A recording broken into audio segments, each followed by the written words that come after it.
Bonjour et bienvenue sur le podcast One Thing in a French Day. Aujourd'hui, mercredi 22 novembre 2023, cet épisode, le numéro 2300, s'intitule « Le couple doubleur ». J'espère que vous allez bien et que vous êtes de bonne humeur. Je m'appelle Laetitia, je suis française, j'habite près de Paris et je vous raconte au travers de ce podcast un petit bout de ma journée. Vous pouvez vous abonner pour recevoir le texte du podcast, le transcript, qui est envoyé par email à chaque fois qu'un épisode est mis en ligne.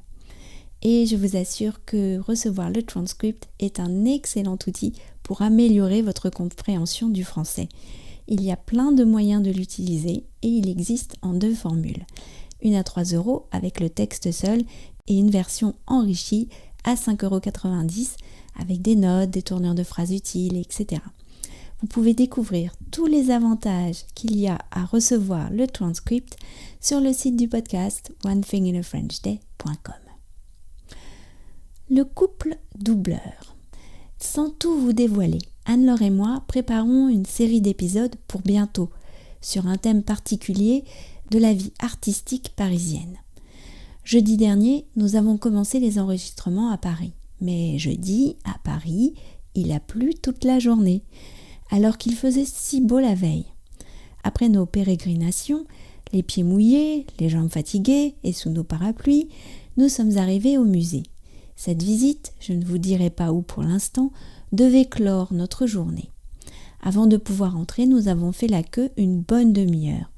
La journée commençait à être longue et les gens me semblaient désagréables. La dame devant moi avait manqué de m'éborgner avec son parapluie. Les dames derrière nous parlaient trop fort de leur énième petit enfant en couvrant notre propre conversation. Mais bon, nous avancions quand même. Tout à coup, alors que nous atteignions les marches du musée, un couple de retraités a profité qu'il y ait un peu de flou dans la file pour avancer de plusieurs rangs et se retrouver devant nous. Devant nous. Anne-Laure et moi étions soufflés. Ils nous avaient doublés, comme ça, sans la moindre gêne, tout en continuant leur passionnante discussion autour de l'art, comme si de rien n'était. Nous passons alors les portiques de sécurité en bougonnant et nous nous dirigeons vers le comptoir du vestiaire pour déposer nos affaires. Nos amis doubleurs avaient déjà posé leurs affaires sur le côté du comptoir négligemment, comme s'ils étaient à l'opéra. Sans les regarder, le monsieur du vestiaire s'est occupé de nous. « Nous étions les premiers !» a dit la dame indignée en secouant son brushing façon Dallas. « La queue, c'est par ici !» a répondu le monsieur en prenant nos affaires.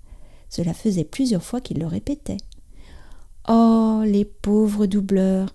Ils ont dû faire la queue comme tout le monde et même probablement passer derrière des gens qui devaient être derrière eux au départ.